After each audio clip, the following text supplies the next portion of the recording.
Today, an astounding revelation.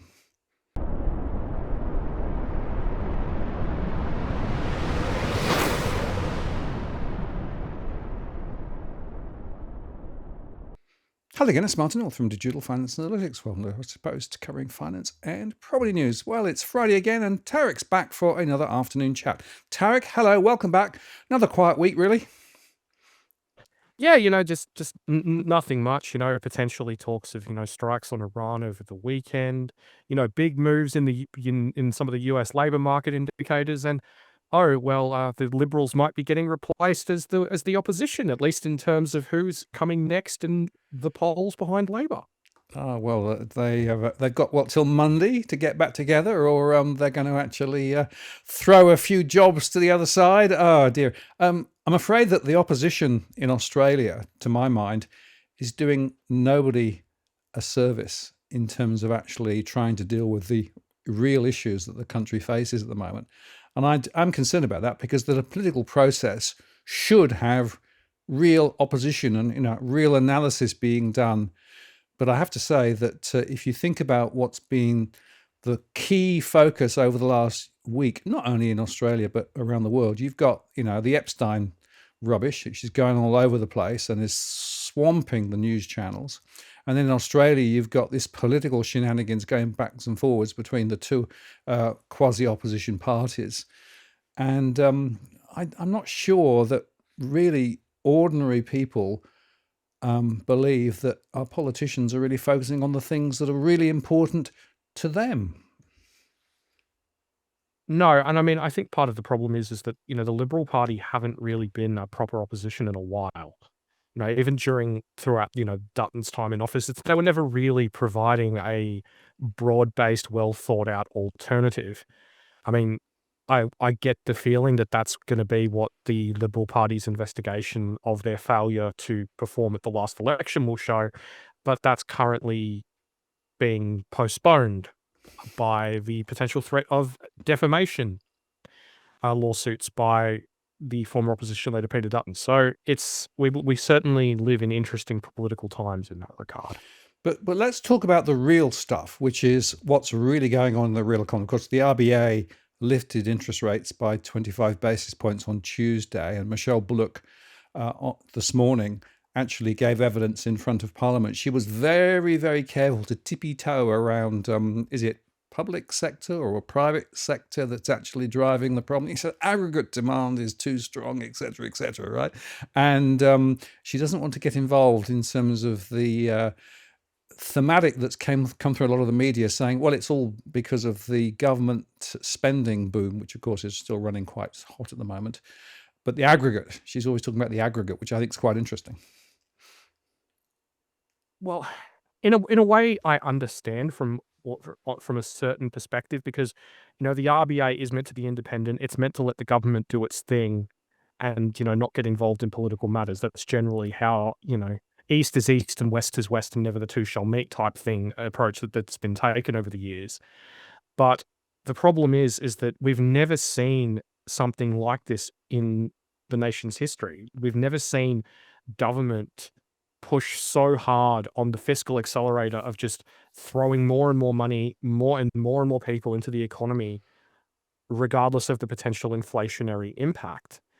And I mean, I did an analysis a while ago. I think it was a couple of weeks ago. I'll send you the article when we finish, but to put in the description. But basically, what it shows is the size of government as a proportion of GDP has, under the Albanese government, expanded by just as much as it did under the Hawke-Keating government during the 1990-91 recession and the immediate aftermath when unemployment went into double digits. So, the government is spending and is growing their spending as a proportion of the economy as if it were a major, major crisis. I mean, even like you go back to, like, say, for example, the 1983 recession, this is larger than that. Their response has been larger than a full-blown recession, yet they're not taking responsibility for that. So, we are in crisis mode for fiscal policy without a crisis. And unsurprisingly, that's inflationary in this environment. Yeah, so I've got this little vision of 2 feet on the pedals of a car, right? So, Chalmers with his foot on the accelerator and Michelle Bullock trying to sort of get her foot on the brake round the corner. And, you've used the burnout economics storyline, but that really is quite a good analogy for what's happening at the moment. And yet, Chalmers, of course, through the week, very, very strong. So nothing to do with us. We didn't do it. No, no, no. It's good news because the private sector is now investing and households are spending. Actually, if you look carefully at the numbers, a lot of that private sector momentum is in the AI and related sector. So, data center investments and those sorts of things. And, well, I'm not sure how well that'll go based on what we've seen in the US recently with regard to the performance of AI stocks and the massive capex injections that they're throwing in over there. But it does show you that there's lots of different ways to try and tell the story, but nobody necessarily wants to tell the full story. Well, we'll try and tell the full story here, as we'll see in a second. But it is fascinating. I called Chalmers Spin Jim some time ago, and I reckon he's just rotating a little faster now.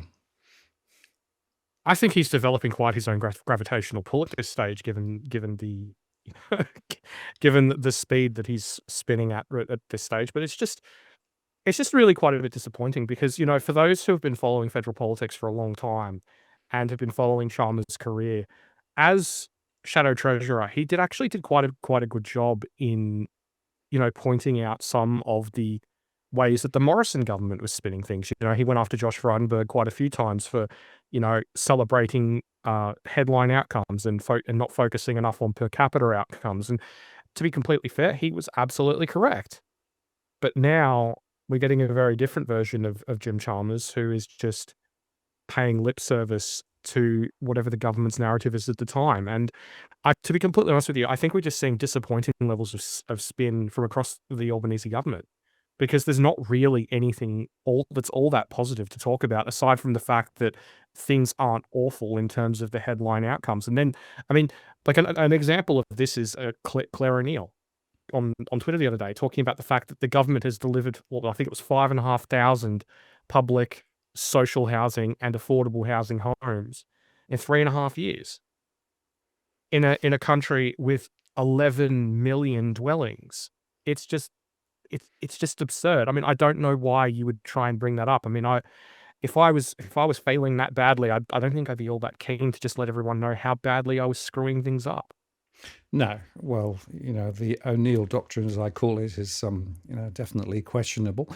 And I have to say that the recent conversations about the numbers of jobs growing, because the numbers of jobs have grown in the last few years, but if you actually mesh the number of jobs growing with the number of people coming into the country, you find that there's an interesting, quite strong correlation. You do. And I think one of the really interesting things is that overall, migrants make up around about 30% of the Australian population. But if you actually look at the ABS detailed labour force data, since the onset of the pandemic, only about 40% of new jobs have actually been for Australian-born people. The rest of them have been for migrants, from people born overseas. So, that raises some rather interesting and somewhat uncomfortable economic and political questions of exactly. I mean, to lean on a quote that you've used before. What is the economy for?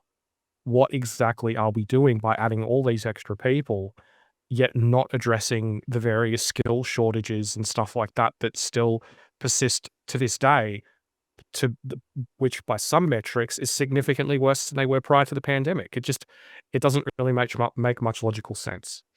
Well, I can tell you one little thing that I have in my surveys because I track by different cohorts, the movements of different people. And I'm looking specifically at average incomes. And what I'm noticing is that the average incomes of the first generation migrants that are coming in the country, who, by the way, have some of the highest rental stress of all cohorts, is considerably lower relative to those people who've been in the country longer. So a hypothesis that I have is that some of the jobs growth, which you say is at a lower paid level, is actually definitely cohering around that particular cohort. And you wonder why. Well, maybe businesses actually say, "Well, I can afford to employ you at a lower level, so that's what I'm going to do." Doesn't do a lot for everybody else necessarily in terms of jobs momentum. And of course, it continues to cramp growth in wages. But again, if I look at my particular data sets, there are some cohorts where wages growth is quite strong, but there are also other cohorts where wages growth is anemic at best. Look, that you make an interesting point. Justin Fabo from Antipodean Macro, he semi-regularly produces a very interesting chart on this, showing what is the level of demand effectively, of excess demand for labor going by the skill level of the individual required. And what it shows is that truly high skill labor is still very much in demand. But in terms of the low skill labor, well, we've got more of that now than we did prior to the pandemic. So that's a really interesting problem that we have, because we've got this issue, which I think is really encapsulated nicely by the construction sector. You've got a situation whereby migration is meant to be bringing in more capacity to deliver supply, whatever that may be. In the case of the construction sector, that's homes and work on homes, whether it be renovations, maintenance, etc. But you've got a situation whereby the average migrant who is chosen for their skills is less than half as likely as a member of the general populace to be working at the coalface as a tradesman or a labourer in the construction sector. And I've also included mining in that as well, because that's how the APS does it. But it's just rather ironic that we've got the situation where ostensibly we should be importing the ability to deliver supply, when in actual fact, in some very key and important cases, we're delivering more ability to deliver more demand than we are the ability to deliver supply. Well, it touches very nicely on the core thesis we're going to touch on today, which is this question of supply and demand. And I've always got this view of the RBA flying one of those little games where you're trying to land a moon lander on the moon, and you've got this sort of stick thing, right? And you've got all of these various forces, and you sort of push the button and it goes one way, and you try and oh no, and there's lags in the system, so you pull it, nothing happens for a little while, and then and that's a little bit how they are trying to sort of land this little lander on the 2.5% target, but there's so many other forces all working in on their model and on their control system, which is at best pretty weak. I would actually argue, and they're almost flying not directly, but looking through the rearview mirror as well, which just adds a little bit of extra spice to it, because of course that means that left is right and right is left if you look through the rearview mirror.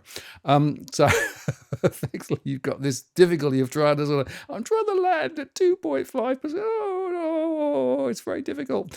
It's interesting. Did you see Shane Wright's question at this press conference on Tuesday? He said, over the last few years, the Reserve Bank has managed to keep the target between 2 and 3% 8 times out of more than 40.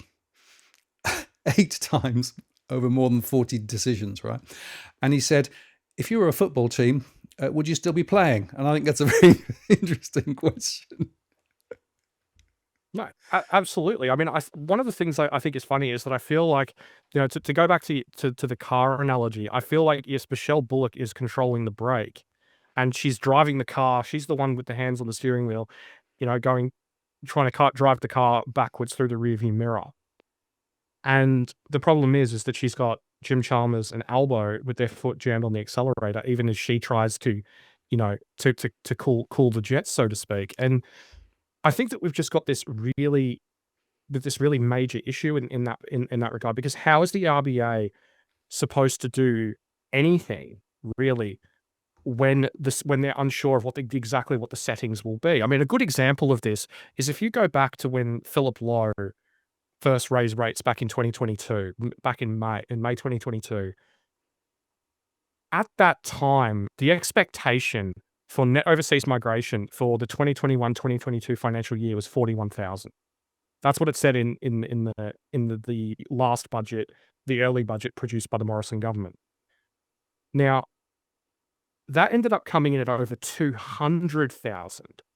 So an extra more than 160,000 extra people than they anticipated, which which what exactly is the RBA supposed to do with that? How can they turn around and go, "Okay, well, we're gonna be able to only raise rates by X amount because we're gonna have Y amount of demand," when it's just like, "Hey, here's an extra 150,000 people." And then by the end of that next financial year, it was like, "Here, have another, best part of 300,000 extra people on top of what was forecasted." So, you've got that part on one hand, and then on the other hand, you've got the fact that the government just keeps spending more and more and more and more. And it's got to the point now where there's only 2 other data points in the history of the ABS national accounts figures that have a higher level of day-to-day government spending than there is now. So I do feel a little bit for the RBA in that regard, that they are quite they are flying blind, because the problem as well is that what happens eventually when government spending runs out of scope to expand, whether that's at a state level or at a federal level or whatever, and then all of a sudden the RBA is over tightened, the economy hits a wall, and then they end up copping the blame, whether it was their fault or not. Yes, well, I do feel marginally sorry for the RBA, but I also do believe that they have actually stuffed up majorly. If you go back through the Low era, where rates will never rise, not for a long time, honest. Well, that's not what he said, but that's actually how it was interpreted. And then, of course, Michelle, continued the rate rises, and then, of course, it's held high, and now we had 3 cuts, and now they've had to reverse within 6 months, which is a very, very short time to go from the ups to the downs, ups again.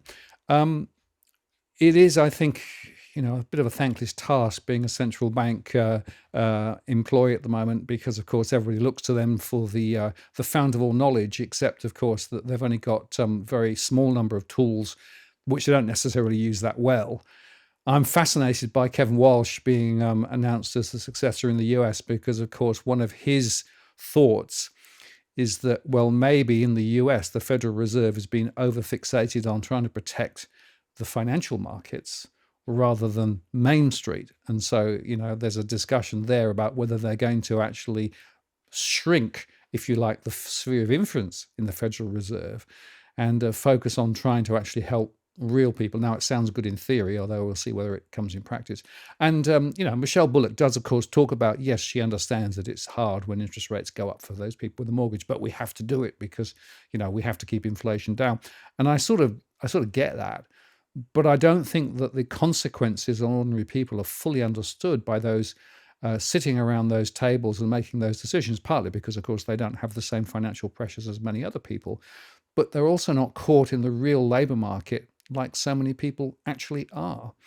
And therefore, there's this disconnect between the ethereal world of central banking and this sort of pulling the lever and hoping it does something, and reality for many people. And I do think that at some point we've got to question all of these fundamental assumptions that are actually being made at the moment about the way the economy works, the interaction between different elements within the economy, and the lags that are in the system.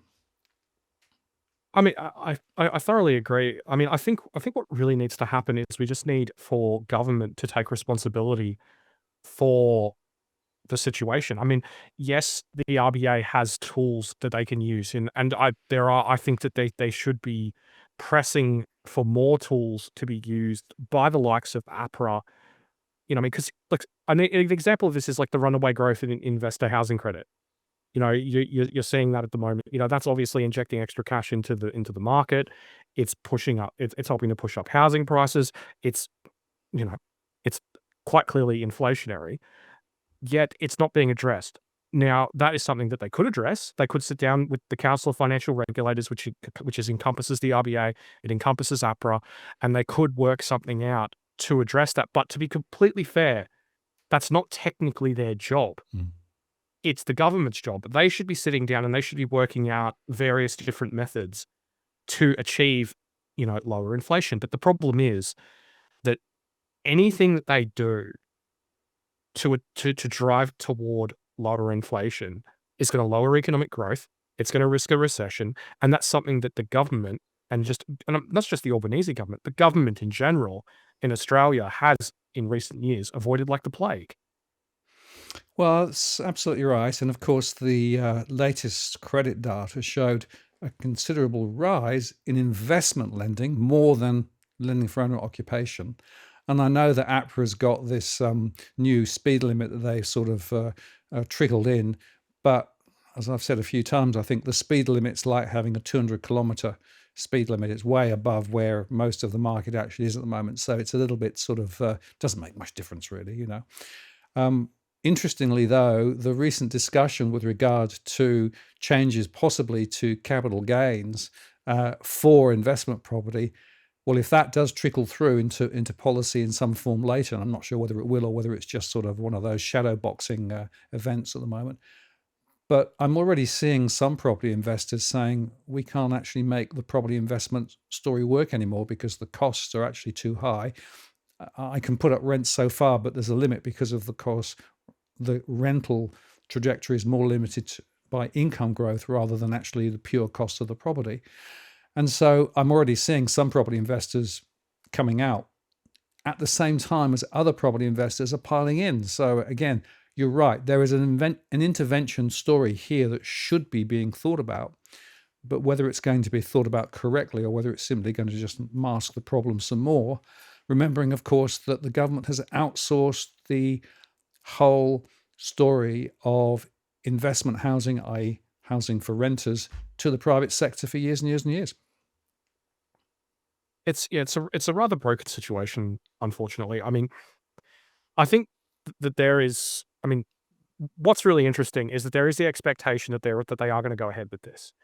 Now, to what degree that's just narrative to prepare people or narrative to generate a backlash from the property investor class and the property lobby to sort of push back on this in the similar way that you saw you see every time they try and do this around anything property related, really.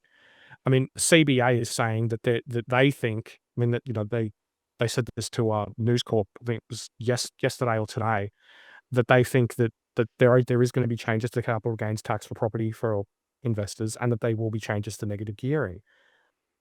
But I just wonder, what sort of changes are we actually going to see? Like, some people have said to me, "Oh, well, they're going to cap the number of properties that you can negatively gear." And if you were to just turn it off for anyone who has more than one property, then yeah, okay, I could see how that could work. But they're not going to be able to do that. It's going to be grandfathered out for existing investors. And not only that, but there's probably going to be a delay on it, which means you're going to see more investors rush into the economy to be grandfathered in to begin with. So it's a rather problematic scenario. And not only that, but what a lot of people don't realize is that the overwhelming majority of properties, at least those that are owned by individuals and not by trusts and companies, they're still owned by single property investors. They only own one property. So it's not a silver bullet solution in that regard, because, okay, you stop the people with heaps of properties from amassing more using negative gearing, but you're still leaving the door open to all these other people who just buy one. So it's a really, really problematic scenario, to be honest, because there is a basic core issue in all of this, and that is that if you want to grow home ownership rates, you need investors to buy fewer properties. You need to shrink the proportion of investors in order to grow the proportion of homeowners.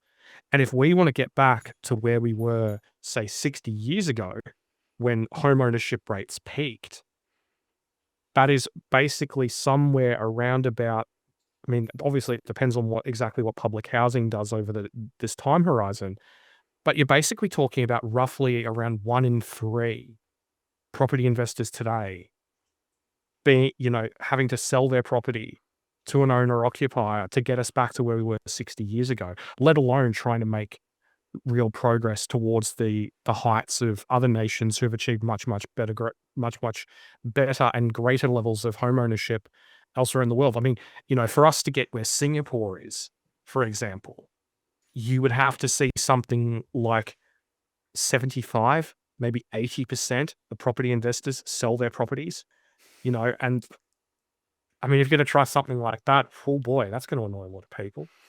Absolutely. Well, it should rightly, because of course that U-turn, screeching U-turn, would, if they did it, would be horrendous. I also make the other point though, the recent intervention by the government in the build to rent sector, which is trying to encourage international investors to come in and build high-rise blocks, particularly for rent, they have even stronger tax breaks at the moment, and they were brought in relatively recently. So you're pulling the lever here one way to tackle one set of issues, but you're actually handing out even greater tax breaks to the big corporates, who, of course, will come in with a view of long-term investing and long-term returns that need to be quite strong, who will tend to offer properties at higher rents, and who frankly probably have less interest in the quality of construction than everybody else. So I think there's a really big hole in their argument. Oh, absolutely. But I mean, I think the thing is that if they just wanted to make things better for first home buyers, to restore the settings, that we possessed previously in terms of home ownership, what they could do is just follow the same blueprint followed by the Chifley and Menzies governments in the post-war era, which is choking off credit to property investors. You choke off credit hard enough, eventually, and you build enough new homes, eventually you create a situation where home ownership rates rise. You see an improvement on, housing supply relative to demand, and basically, all in all, for owner occupiers and broader society, good things happen. And they could do that tomorrow. They could just say, APRA, okay, well, we want you to sufficiently strangle investor credit so that they only make up about 20% of all new loans, and we want you to keep it there, roughly in that range. Let's call it 15 to 25% on a rolling basis, because obviously you're never going to get it 100% right unless you just say, oh, only X number of loans a year, which is problematic. But if you were to do that, you could get that effect of removing negative gearing and removing the capital gains tax discount starting tomorrow. There wouldn't be a lag. You could literally just make it happen. And, realistically, no one can, not that, you can't really complain about that too much. Because as long as you keep the credit flowing 100% for anyone who wants to build a new home, that's fine. They can do that. That's totally cool. But as long as you just keep it to those terms, no one can really have a whinge. I mean, they can. I mean, they will, but they don't really have a leg to stand on. Oh, well, I can't get a loan for an investment property. Big whoop. No one cares. You know, whereas if the credit still keeps flowing to investors building properties, then that's great, because then that serves the purpose that negative gearing is ostensibly meant to serve, or has been claimed to be serving over the years. Well, of course, all of this is also overshadowed by the banks, who want to lend more and more and more, and a lot of their credit books are actually for investment purposes. Interesting, in the UK, there's half the lending for investor credit compared with Australia. So we are double the amount in Australia, and we've had that for years and years. One of the reasons why the banks are expanding their balance sheets, extending the terms of their loans, and claiming that we can't necessarily pass on all the cuts to investors and savers, because our margins are squeezed. No, actually, they're doing pretty well, thanks. So this is a really big and important conversation. We're going to come back to this, I think, in future shows, Tarek, because it really is the nexus. But there is an angle here, and I guess we should segue into your slides here, because at the heart of it is this question of supply and demand and how this all works. And we've got some very interesting insights to share. But let's just cut across to your headline slide today, Whoops. Which is, of course, that gold. You are a wise man. Lovely. Yeah, I thought that was a good one considering the roller coaster ride, although it's still up by a whole lot. As usual, the charts will be available at burneteconomics.com. There will be a link in the description. There will also be a link in the description to my YouTube channel, where I will be sharing some of the various clips from some of our chat, the chats between Martin and I, and also some original content to come later in the year. So we shall get straight into it. Now, this is a chart from the latest KPMG report on housing prices and housing supply, and I really like this chart because what it does that a lot of the other charts don't, say from the likes of the National Housing Supply and Affordability Council, is it shows the impact of future household formation on the balance between housing supply and housing demand. And there is a very, very important little tidbit in this that I think really needs to be emphasized. And it's the far left of that chart there that shows that we had a 40,000 home deficit in 2019-2020 financial year. And that was despite the fact that we saw the beginning of the reversal of migration and all that other stuff that occurred during that era. So I just think it's just really worth emphasizing just how much the changes to household demographics and household formation that is being driven by the aging of the population and people living very differently to the way that they did previously in terms of single person households and all that sort of thing, what impact that's having on the need to supply even more homes. Because, I mean, if you look at the chart going all the way out to the end of the forecast period, which is in in June of 2027, you see that we are still having a deficit each year. And this is just for the deficit is for each year. It's not a cumulative number. The deficit is going to be 40,000 just for that year. So that is a deeply, deeply problematic set of conditions. Yeah, and just one question there. What assumption have they made with regard to the importation of more people, more households? In other words, migration. Because, of course, the migration story overlaid on that's going to be pretty important, isn't it? It is, I believe it is likely based on the Centre for Population Numbers. Right. Which suggested that migration is coming back a bit, but is still going to be quite strong. Yeah. Yeah, indeed. It's going to be a very, very interesting set of conditions going forward. Yeah, it's just a really interesting, really, frankly, just problematic set of conditions because there's just a lot here that just isn't being considered adequately, I feel, by policymakers. Because, like, I mean, I've spoken to people in, you know, making some of these sorts of decisions. I've spoken to their offices just about some of the assumptions that they're making.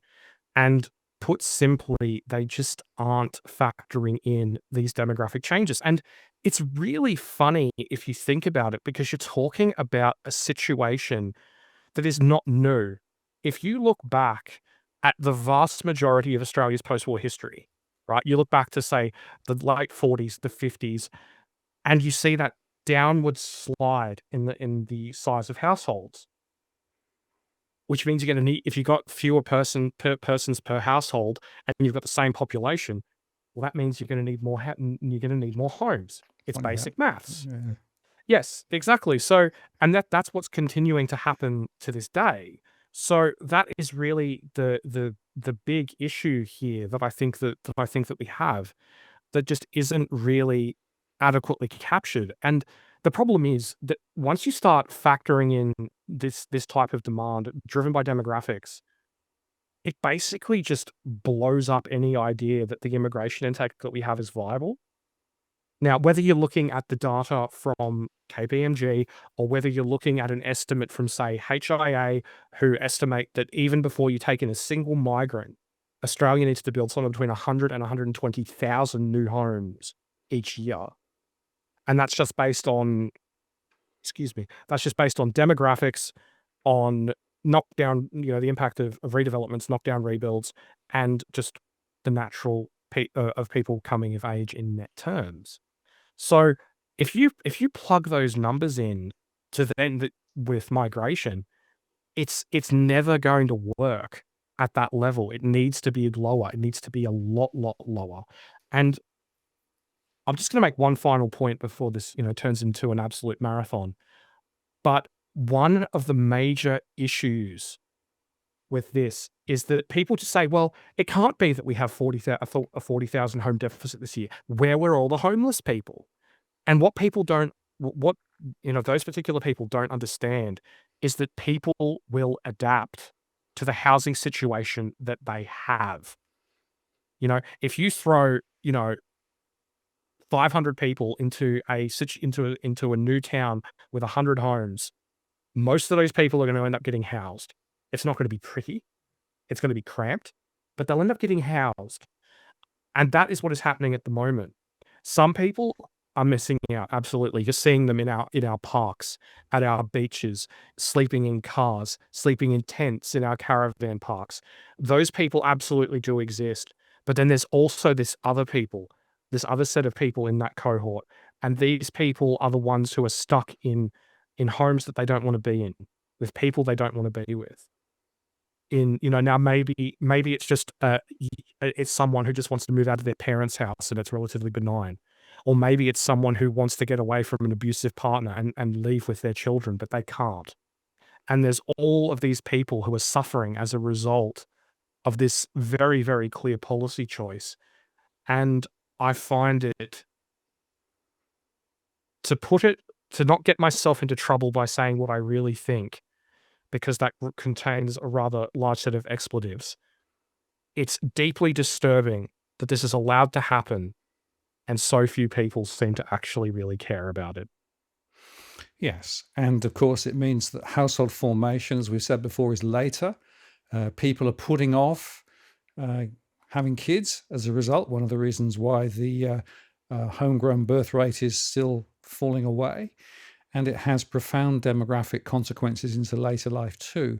So it's important for people to get their heads around this idea of the supply and demand conundrum around housing. But it has to be way, way, way more sophisticated than the way that the government is portraying it at the moment, which means, of course, that their policies are inadequate to deal with what we're really seeing on the ground. And the social consequences, well, they're there for all to see. Okay. Now, this is from South Korean President Lee Jae-myung.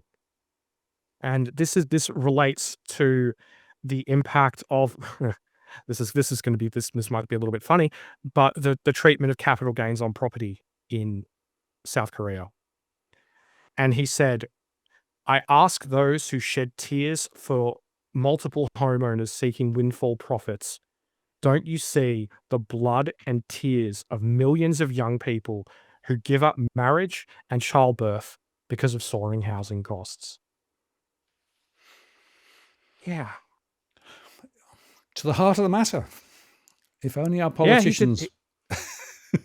exactly. He did not pull any punches there. He is absolutely 100% correct. And that is exactly what the data says. It's the data from HSBC. It's the data from South Korean academia, American. It's data from a recent report from the US National Bureau of Economic Research, which shows that a 10% rise in housing prices leads to a 0.1 percentage point drop in the birth rate. And that the problem with that is the effect is cumulative. Yep. So as the prices rise and rise and rise and rise, the birth rate falls and falls and falls and falls. So naturally, this is not the only factor in this particular puzzle. But as the South Korean president emphasizes, and as the data emphasizes, it is a very key element of it, which I think really needs to be addressed right in the here and now. Because the problem is that once you start going down this road, it starts to bake in the cultural expectation of having fewer children or no children at all. Now, this is a factor that you see in academic research into this particular issue in both South Korea, China, and in Japan. And, you know, it is very much a key issue. And so there's that element of it, but then there's also just the sort of demographic glide path element of it, so to speak, of the fact that you're then going to end up with these gaps, these demographic gaps of where people are having fewer and fewer children. And even if you do manage to bring it back, and hopefully we do, you're still gonna have those moments where things get more challenging because of the dependency ratios, because you've then got a larger you've got a larger child population who you have to educate, who you need to pay for, who you have to care for, etc. But then you've also got this larger adult, larger elderly population. So it's problematic in that regard. But yeah, I just find it just fascinating just how say for example, the South Korean elite are willing to effectively rule over the ashes of their country rather than actually address the problem. And you know what? Let's just skip to this chart. Now, this for this requires a little bit of a asterisk here. This is based on the data from our world in data, and which is based on the demographic projections from the UN.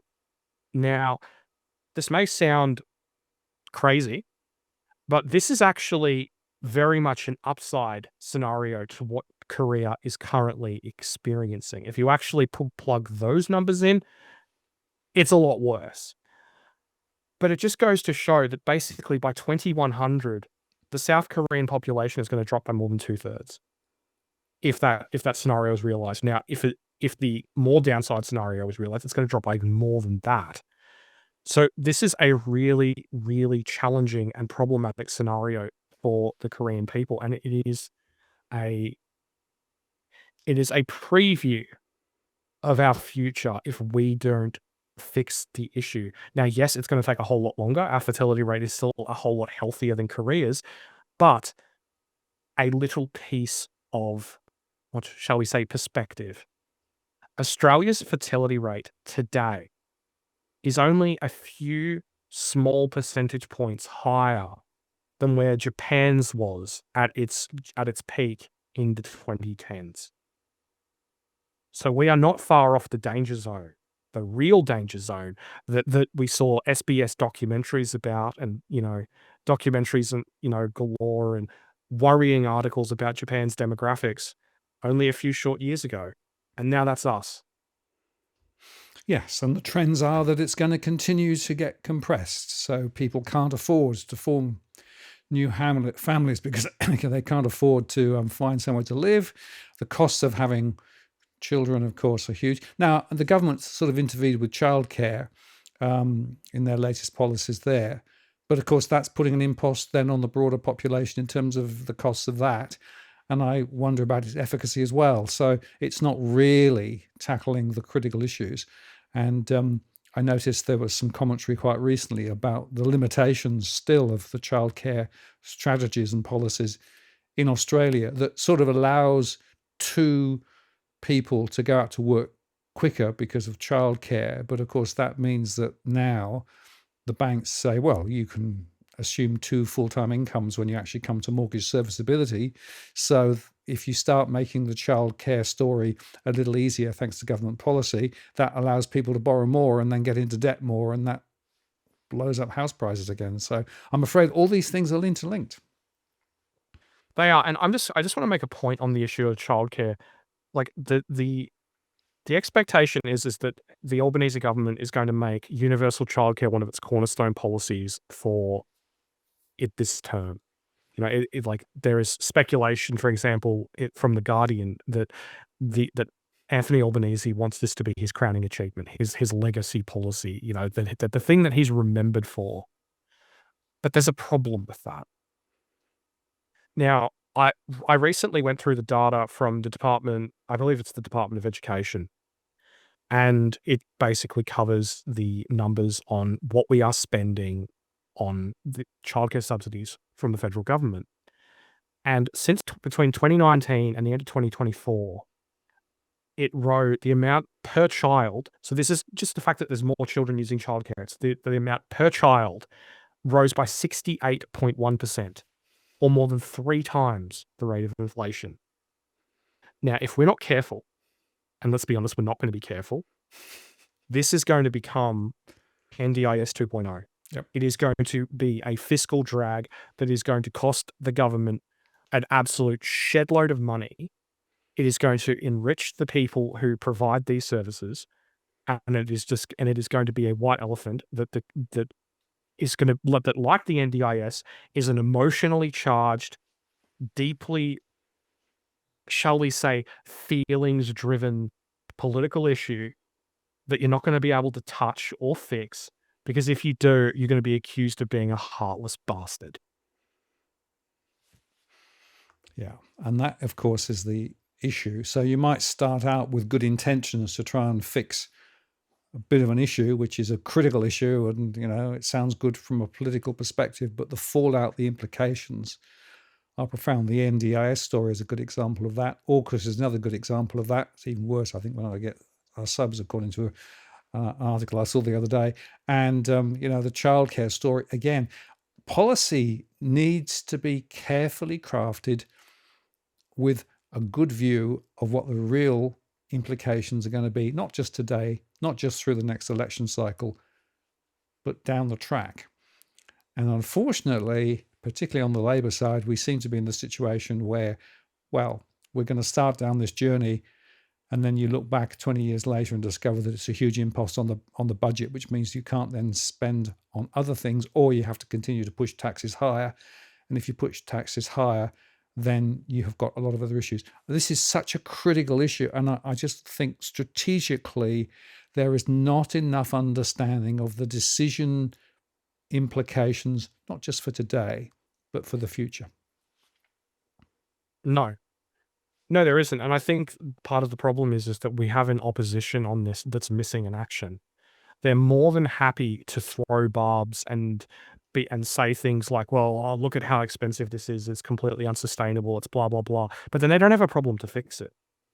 And it's worth noting that a lot of these issues with the NDIS, now don't get me wrong, it was a creation of the Gillard government, but its implementation, its early stages, the times and places when it could and should have been worked out and reformed and fixed so it met the original expectations and the original budget, occurred almost entirely under the coalition. So they have no excuse there. Yep. They let it blow out. Now, I understand why towards the end there they did from a political perspective, because they were like, oh crap, we don't want anyone thinking that we all hate disabled children, because then we're never going to win an election again. But if they had have really focused on getting that right, during the Abbott and Turnbull years, rather than just letting it coast by on autopilot, then things would have been very different. Although it is worth noting that the NDIS has played an absolutely instrumental role in keeping GDP growth positive now for, let's be honest, over a decade. So, are we wrong, Martin, or are we just looking at this through the incorrect lens? It's a question of how you spin it, isn't it? Yes, if you measure everything by GDP activity, never mind whether it's good activity or bad activity or well-paid or poorly paid activity, well, you can justify a lot. But when you actually stand back and think about it holistically, quite a lot of decisions would actually be different decisions. But unfortunately, our politicians perhaps don't have the right lens. We will continue to believe that the lenses that we present here are actually the most appropriate to make the best decisions for ordinary Australians, I think. Oh, by the way, if you want another correlation, Tarek, look at rents. Look at how rents have actually shaped recently. You've got a wonderful chart here, which we might just share, which shows how, guess what? The number of working population, people, and rents are, well, correlated. Surprise, surprise. I know it is truly shocking. I mean, I have spent the last 10 years being told by people that just it was about supply, supply, supply, supply. I mean, that's literally what Governor Philip Lowe said during his appearance before a Senate committee, just quizzing him on how things were going, and his answer was, "Well, the answer is supply, supply, supply." That was it. There wasn't anything about demand in that particular sentence. It was just 3 words: supply, supply, supply, and I think there was probably an exclamation point at the end. Anyway, what this chart shows is in orange, we have the New South Wales working age population growth per dwelling completed for that particular year. And as you can see, generally speaking, during the sort of Howard era, it was somewhere between, sort of 0.7 and about 1.7. And that was actually quite favorable. As you can see here, real rents during most of the Howard era were either flat to relatively low. There was a little bit of a spike there in 96, 97, but generally speaking, it spent most of the 90s being relatively weak. But when you sort of zoom out and take in the big picture here, what it shows is that there is a strong correlation between the number of additional people being brought in per additional house, per additional home being built versus rents in real terms. So it's just a very, very simple illustration of the fact that supply and demand very much is defining for the rental market. As much as all this other commentary would like to pretend that it isn't. Yeah, it's a definitive correlation that we see here, and it's logical if you think about it. If there are more people looking to find somewhere to rent, then they're more likely to be able to pay more. It's going to put the rent up, and therefore more people are going to be disappointed, but others will be housed. And I do remind everybody that, of course, rents, as I said earlier on, are sort of linked to income growth rather than actually the cost of providing the housing. That's just a natural thing. And in fact, your next slide shows the real problem that we've got with regard to real wages, because guess what? It's not looking good. No, it's not. This is what this shows is real wages since the start of the current ABS wage price index, which began in September of 1997. Now, what I've done here is I've broken it up into different eras because it's very much a tale of multiple, well, quarters in this particular instance. They're not equal quarters, but just, 4 eras. As you can see here, between the start of the data set in 1997 and around about the early to mid 2012, which is when you really start to see the mining boom start to run out of puff in terms of its positive impact on wages, you see very, very robust levels of real wages growth. Real wages grew by 12% between 1997 and 2012, which is pretty impressive, really. Then you see real wages, I should say, only grow by around about a bit over 2 and a bit percent between 2012 and 2019. Then obviously there's the pandemic where you see real wages spike as lower skill workers, particularly temporary migrants, exited the labor market, and in some cases flat out exited the country.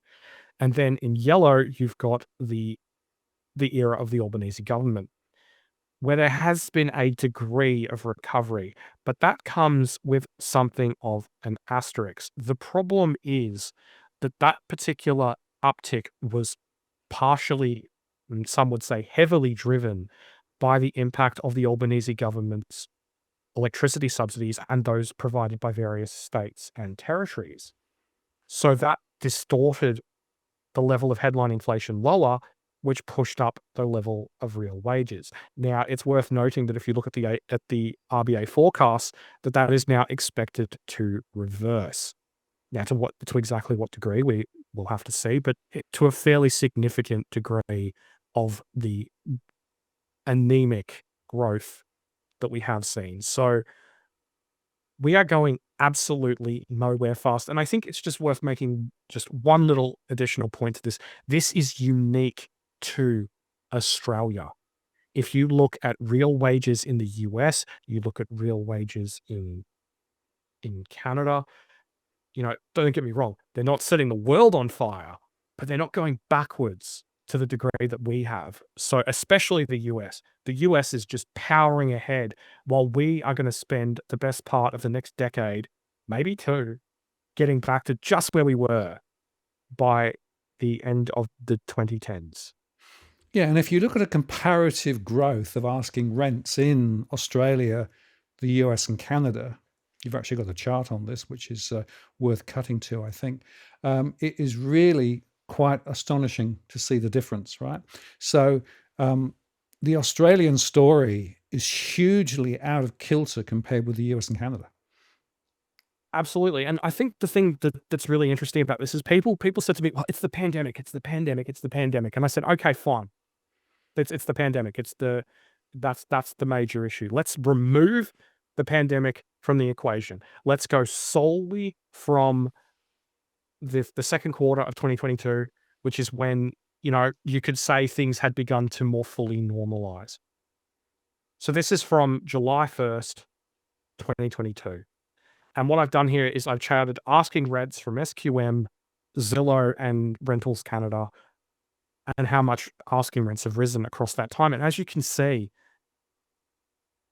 in, say, for example, Canada, they ran out of puff in late 2023 and then, have not only flatlined but gone down since then. In the US, according to Zillow, they've continued to grow, but at a much, much lower rate than during the true pandemic era. Now, not only that, but I have chosen specifically Zillow for this particular comparison because it is the one that shows continued growth.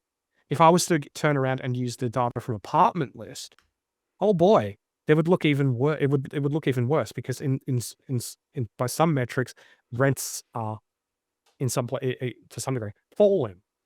So and then you've got Australia here on the chart, which has more than 3.5 times, sorry, more than 3 times the rate of cumulative rental growth since Q2 2022 than the US.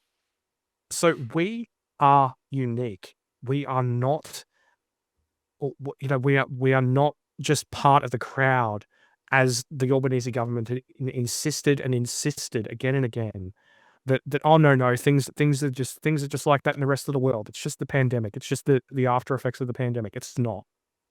It's the fact that we, like the first chart from KPMG showed, the fact that we've got this enormous housing deficit and we have too many people and not enough homes. And when you actually look at this, of course, I said in my surveys, that means that people are putting a greater proportion of their net disposable income into housing, whether it's actually through bigger mortgage payments or higher rents. And that over time debilitates those households in terms of their ability to spend, and it has consequences. And your next chart actually shows that translates then into sentiment, which is not great. But what's really interesting too is sentiment analysed by different parties, which also gives you a little bit of an extra overlay too. It does indeed. Now, this is from the Australian Financial Review of I believe at this point, the latest Redbridge polling. And what it shows is that the coalition, which is still shown here as a combination of both the Liberal National Party vote, that they have fallen well behind One Nation in terms of their share of the primary vote. Now, it's worth noting that not all polls show this, but all polls show One Nation just picking up a huge proportion of the vote from where they were before. Now, I think what makes this really interesting is just that this is an absolutely seismic shift. This is not something that has ever happened before. Well, not ever, but it has not happened since the earlier days of Australian politics. This has not happened since the Second World War. So, but I think also it shows, and one of the things I think is interesting about this is that of all the various different political leaders, polling Hanson is the one who has the better net favorability rating, even better than than Anthony Albanese, and I think that's just interesting, because it's Pauline Hanson. It's someone who won only 6.4% of the vote at the election less than a year ago, and now it's completely changed the ballgame. I mean, there are some estimates out there that suggest that the coalition, that One Nation's share of the two-party preferred vote is as high as 46%. So a way that I like to look at this in from perspective and visualization is, imagine you're on a train carriage. There's 200 people in that train carriage. 92 out of those 200 people would prefer to have a government led by Pauline Hanson than they would Anthony Albanese. Now, it's not a majority, but it's an absolutely wild shift from the single digits One Nation have been defined by, the single digit results in the polls and at elections that they've been defined by since for basically forever. Yeah, and I think the question is it a vote for the policies and positioning of Pauline Hanson and her party, or is it a vote against the incumbent and against the mainstream opposition, because they perhaps will say that neither side of them, neither party, neither major party has actually been really great for individuals. And it's a bit the same in the UK, where you've got Reform also leading the charge in terms of momentum and growth, even as both sides of politics, destroys each other as well and destroys themselves through bad governance and a few other things too, bad policies. I guess it's an interesting question about what does this say about democracy?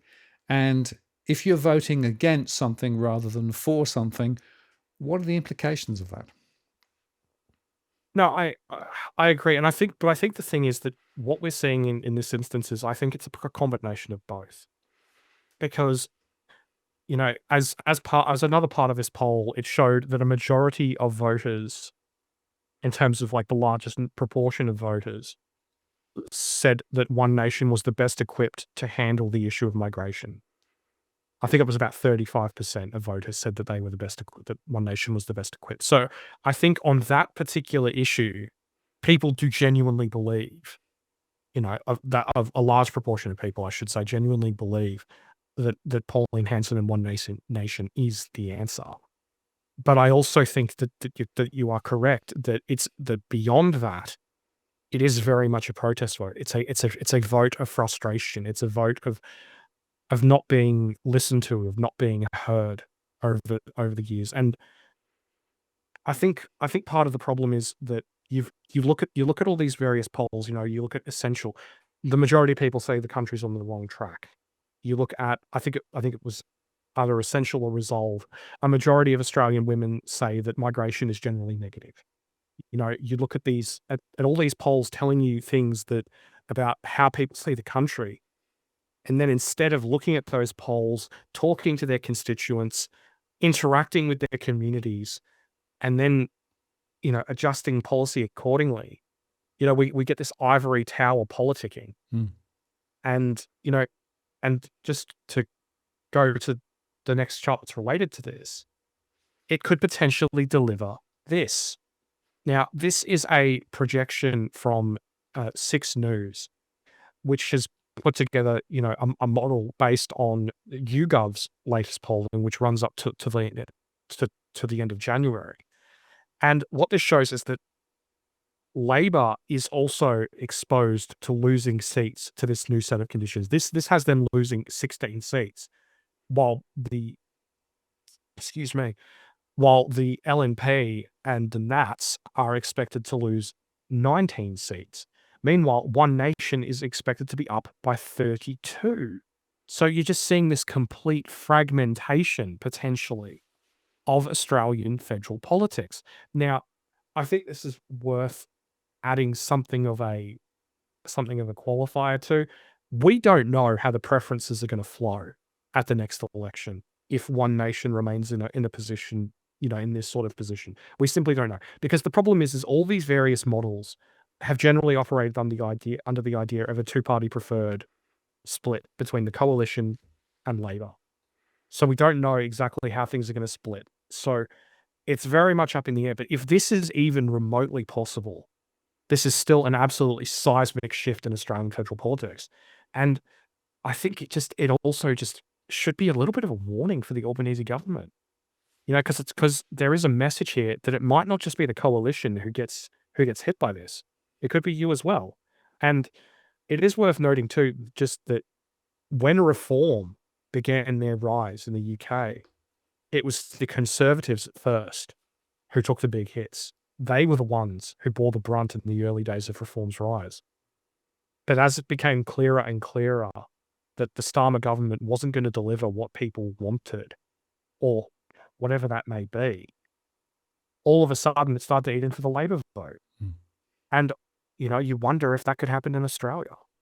Well, I think it could, particularly if you've got that other chart that shows how issues are spread across parties, and the fact that effectively nobody really has much focus other than the rate of immigration, which is lodged quite interestingly amongst one nation.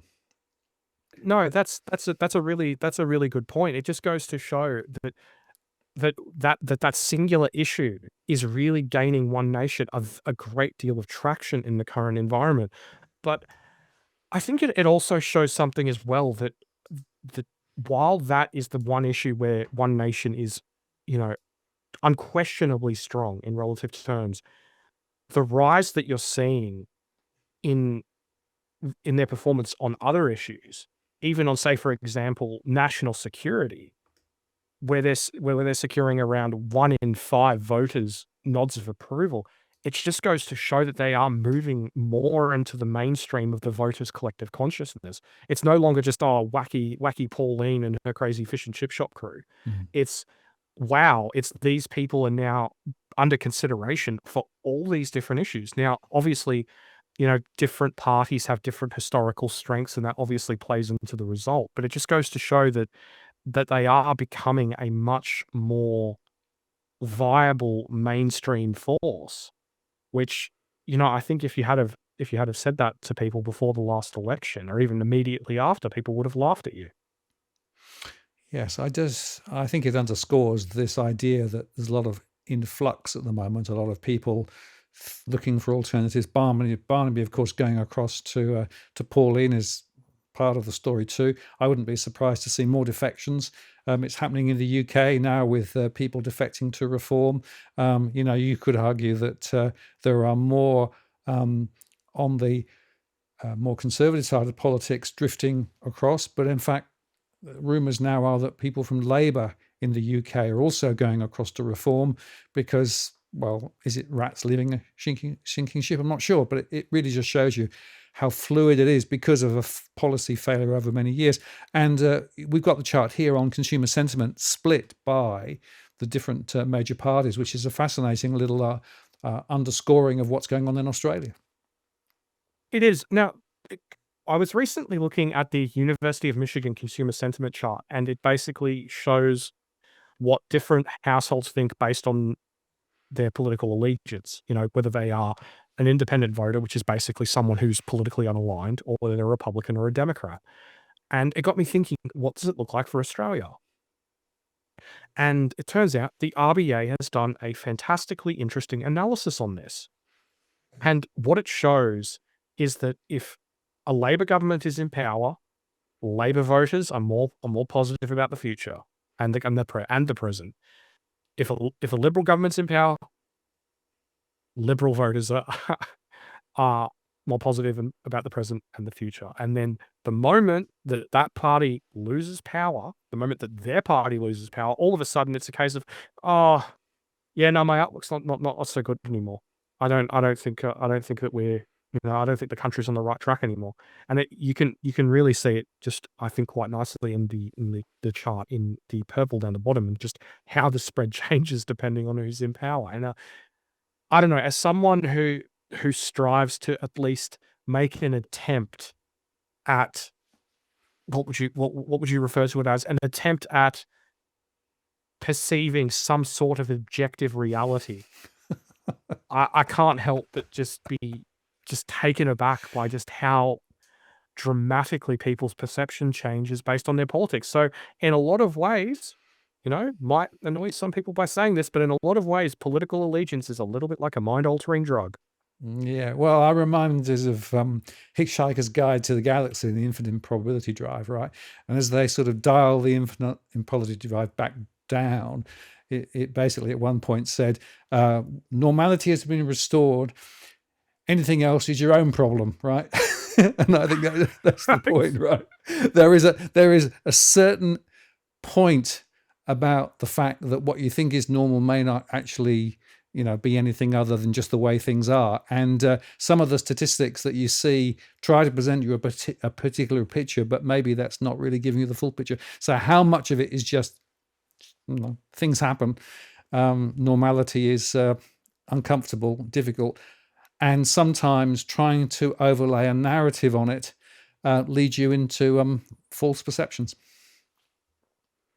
Yeah, it does, and I think the rather interesting thing about this chart is that it shows that this is not a new thing. This Yeah. is something that's been going on since, at the very least, just purely based on this data since the early 1980s. So, and you sort of overlay that particular understanding of things onto the present of social media bubbles, of growing levels of political tribalism, of, sort of growing levels of exclusionary politics whereby you need to buy the entire cow, you can't just buy the milk. You've got to buy into the whole party spiel. It's really good, gotta make you wonder just exactly how this is impacting our society and undermining our society. Mm. I mean, like, I read these things from the States of, people blowing up relationships, blowing up friendships and families over who people vote for. And it's honestly, to me, it's just a little bit astounding because it's just like, just from my personal perspective, most of the options suck. So blowing up your family or your relationship over someone who sucks a little bit less than the other, or a lot more, or whatever, is, this isn't a fight between, Aragorn and the Fellowship of the Ring and the forces of evil. It's the forces of, you know, of bad and worse. Yes. And, the truth is, of course, that the noise in social media in particular around a lot of these issues really mask the truth that actually lies below. And hopefully we've been able to expand a little bit of that today. And I think the key takeout for everybody is to say that the supply and demand issue, surprise, surprise, relating to housing and household formation and the future is a lot more complicated than the way it's presented. And that's an important takeaway, I think, to try and actually move from noise to something a little bit closer to reality.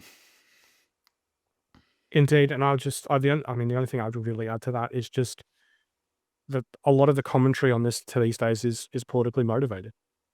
You look at the commentary from the Greens, for example. Oh well, the population is growing slower than housing stock, ergo things are fine. Even though if you actually look at the exact same data through the lens of the working age population, it's not growing faster, Yep. because obviously you're not going to have a little toddler toddling off with on their tricycle to go form their own household and rent a house. It's going to be adults doing it. You know, Nor does that factor in the demographic changes that are occurring as we speak. But it's just a bit disappointing, really, because I think that a lot of people should be better than this. But just ideology is just a bit much of a blinder on at this stage, unfortunately, it would appear.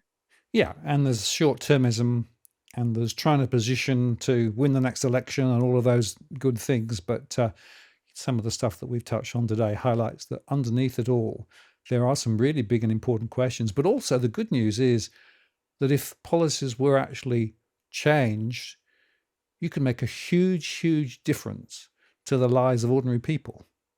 And that, for me, I think is the key takeout that I want to underscore today. No, definitely. I mean, just on a personal note, I mean, I realize I'm probably preaching to the choir here, but I think that when one goes to vote, just well, before one goes to vote, just do the homework on who your candidates are, on what they represent and what they have delivered. Because I think the problem is that you look at certain candidates, certain parties. I'm not going to get into a blame game here, but you look at them and what they say and what they do are two very different things. And that I think just needs to be that I think we just need to focus on, because the only way that we're going to solve this is at the ballot box. Is by us as a collective public, a collective electorate, focusing on what matters and that being reflected in polls so the government is forced to do the right things. I mean, we're seeing that in Canada, we're seeing that in Britain. Now, it's still, in some cases you'd consider it baby steps, but it's steps in the right direction towards respecting democracy, and that is one of the most important things. Well said, Tharick. Well, thank you. A great conversation again this evening. Always very thought provoking. And I'll look forward to doing it all again down the track, because guess what? There'll be more coming. It never ends, mate. It never ends. Take care.